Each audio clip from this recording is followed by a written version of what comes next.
Stock market course for intermediate के 7th part में आपका स्वागत है। आज हम बात करने वाले हैं मिस्टर पियोट्रोस्की के रूल्स के बारे में।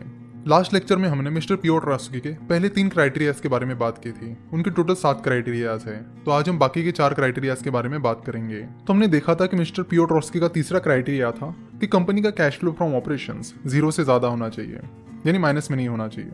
और उनका 4th क्राइटेरिया ये है कि कंपनी का cash flow from operations net profit से ज्यादा होना चाहिए।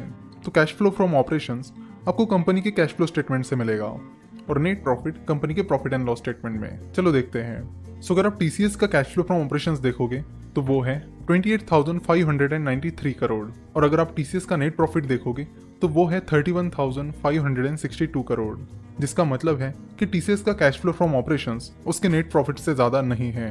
यानी मिस्टर पियोट्रोस्की के इस क्राइटेरिया में टीसीएस फेल हो रही है। पियोट्रोस्की का ये जो चौथा क्राइटेरिया है, यानी cash flow from operations net profit से ज्यादा होना चाहिए, ये इसलिए है क्योंकि ज्यादातर इन्वेस्टर्स नेट प्रॉफिट से ज्यादा importance cash flow from operations को देते हैं। यानी कंपनी अगर पर्टिकुलर नेट प्रॉफिट कमा रही है तो वो नेट प्रॉफिट कंपनी के कैश फ्लो स्टेटमेंट पर दिख रहा है या नहीं, और इसीलिए उन्होंने ये क्राइटेरिया रखा है कि कंपनी का cash flow from operations net profit से ज्यादा होना चाहिए। तो जब भी आप किसी भी कंपनी का एनालिसिस करोगे तो कैश फ्लो स्टेटमेंट पर जरूर फोकस कीजिए।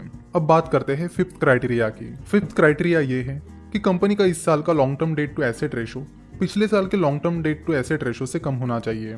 चलो तो देखते हैं कि long term debt to asset ratio का फॉर्मूला क्या है। बहुत ही सिंपल फॉर्मूला है। Long term debt to asset ratio का फॉर्मूला है long term debt divided by total assets. Total assets मतलब non current assets plus current assets. चलो तो हम टीसीएस का ही long term debt to asset ratio निकालते हैं। पहले निकालते हैं फाइनेंशियल ईयर 2019 का। तो फाइनेंशियल ईयर 2019 में कंपनी का लॉन्ग टर्म डेट था 44 करोड़। यहाँ आप नॉन करंट लायबिलिटीज में बोरोइंग्स देख सकते हो, यही कंपनी का लॉन्ग टर्म डेट होता है। Divided by total assets. Total assets का मतलब होता है current assets plus non current asset. तो यहाँ पर आप देख सकते हो कि फाइनेंशियल ईयर 2019 में टीसीएस के टोटल नॉन करंट एसेट्स थे 22,812 करोड़ और टोटल करंट एसेट्स थे 92,131 करोड़। तो इनकी टोटल होती है 1,14,943 करोड़।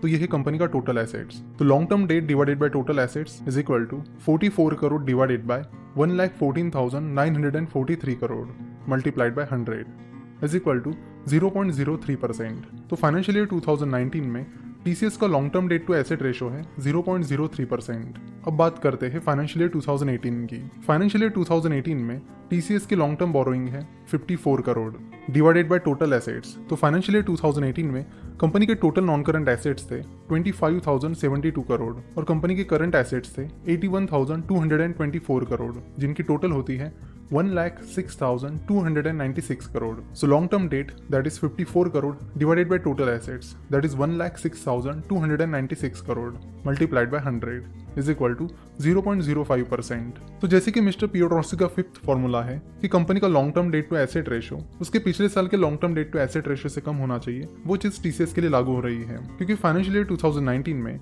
टीसीएस का long term debt to asset ratio 0.03% था और फाइनेंशियल ईयर 2018 में 0.05%। देखो, किसी भी कंपनी का long term debt to total asset ratio जितना कम उतना बढ़िया। सो अगर आप जनरल एनालिसिस भी कर रहे हो तो उसमें आपको ये देखना पड़ेगा कि कंपनी का long term debt to asset ratio कम ही होना चाहिए, जितना कम उतना बेहतर। उसके बाद अब बात करते हैं मिस्टर पियोट्रोस्की के 6th क्राइटेरिया की, जो कहता है कि कंपनी का एसेट टर्नओवर पिछले साल के एसेट टर्नओवर से ज्यादा होना चाहिए। चलो तो देखते हैं कि एसेट टर्नओवर कैसे निकालते हैं। तो एसेट टर्नओवर रेशियो का फॉर्मूला है revenue divided by average total assets. Average total assets मतलब उस साल के शुरुआत के टोटल एसेट्स और उस साल के एंडिंग के टोटल एसेट्स, इन दोनों के एवरेज, या आप सिंपली टोटल एसेट भी ले सकते हो। चलो तो टीसीएस का ही एसेट टर्नओवर निकालते हैं। फाइनेंशियल ईयर 2019 में टीसीएस का रेवेन्यू था 1,46,463 करोड़ और टीसीएस के टोटल एसेट्स थे 1,14,943 करोड़, जिसके बाद टीसीएस का एसेट टर्नओवर निकल के आता है 1.27। अब बात करते हैं टीसीएस के फाइनेंशियल ईयर 2018 के एसेट टर्नओवर की। तो फाइनेंशियल ईयर 2018 में टीसीएस का रेवेन्यू था 1,23,104 करोड़ और टीसीएस का टोटल एसेट्स था 1,06,296 crore. So revenue divided by total assets that is 1,23,104 divided by 1,06,296 is equal to 1.15। तो जैसे कि 6th क्राइटेरिया में लिखा है कि कंपनी का एसेट टर्नओवर उसके पिछले साल के एसेट टर्नओवर से ज्यादा होना चाहिए, और टीसीएस के केस में वैसा ही है। फाइनेंशियल ईयर 2019 में टीसीएस का एसेट टर्नओवर 1.27 था, जो कि फाइनेंशियल ईयर 2018 में 1.15 था। तो इसी तरह आपको एसेट टर्नओवर निकालना है और 6 क्राइटेरिया चेक करना है। उसके बाद आता है पियोट्रोस्की का 7th और लास्ट क्राइटेरिया, जो कहता है कि कंपनी की ग्रॉस मार्जिन पिछले साल की ग्रॉस मार्जिन से ज्यादा होनी चाहिए।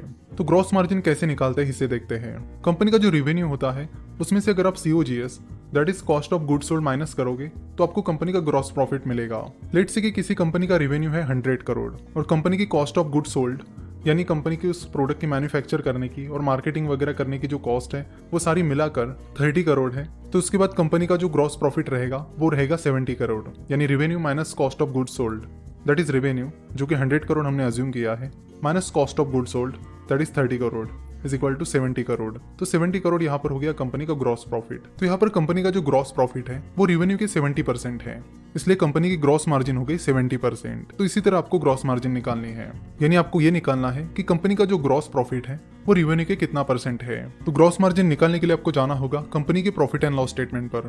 यहाँ पर आप देख सकते हो कि फाइनेंशियल ईयर 2019 में टीसीएस का रेवेन्यू था 1,46,463 करोड़। और फिर यहाँ एक्सपेंस साइड में आप देख सकते हो एम्प्लॉय बेनिफिट एक्सपेंसेस यानी एम्प्लॉयज की सैलरीज और अदर बेनिफिट्स और cost of equipment and software licenses. तो सॉफ्टवेयर कंपनी में जो सर्विस आप प्रोवाइड कर रहे हो उसके लिए आपके मेन 2 ही कॉस्ट होते हैं, इक्विपमेंट और सॉफ्टवेयर की कॉस्ट और एम्प्लॉय बेनिफिट एक्सपेंसेस। तो रेवेन्यू में से ये 2 चीजें आप माइनस कर दोगे तो आपको कंपनी का ग्रॉस प्रॉफिट मिल जाएगा। तो चलो टीसीएस का फाइनेंशियल ईयर 2019 का ग्रॉस प्रॉफिट निकालते हैं। तो revenue that is 1,46,463 crore minus employ benefit expenses that is 78,246 crore minus cost of equipment and software licenses that is 2,270 crore is equal to 65,947 crore.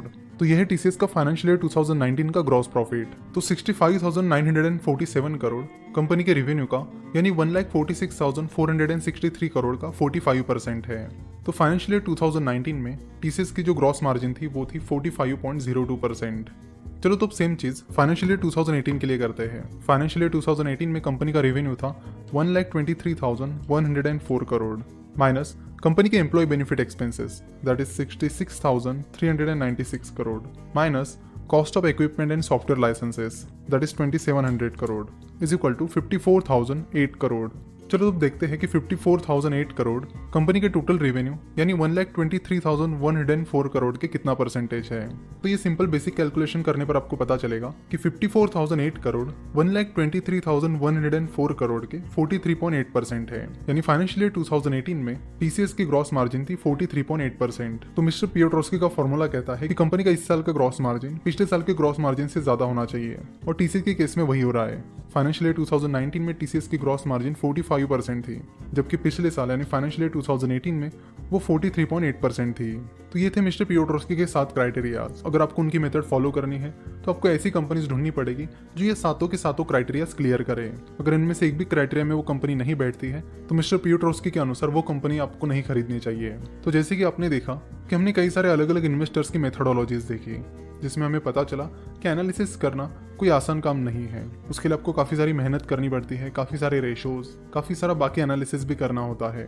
तो आप भी जब इन्वेस्टमेंट करोगे तो इन चीज़ों पर आप जरूर ध्यान दीजिए। एनालिसिस एक इंपॉर्टेंट पार्ट होता है, उसको आप स्किप नहीं कर सकते। तो जल्दबाजी में कोई भी इन्वेस्टमेंट डिसीजन मत लीजिए, पूरा डिटेल एनालिसिस करिए, चाहे उसके लिए थोड़ा टाइम ज़्यादा ही क्यों ना लग जाए। आशा करता हूँ कि आपको आज के इस लेक्चर से मिस्टर पियोट्रोस्की की मेथोडोलॉजी समझ में आई होगी। ये लेक्चर देखने के लिए और हमसे जुड़े रहने के लिए आपका बहुत बहुत धन्यवाद।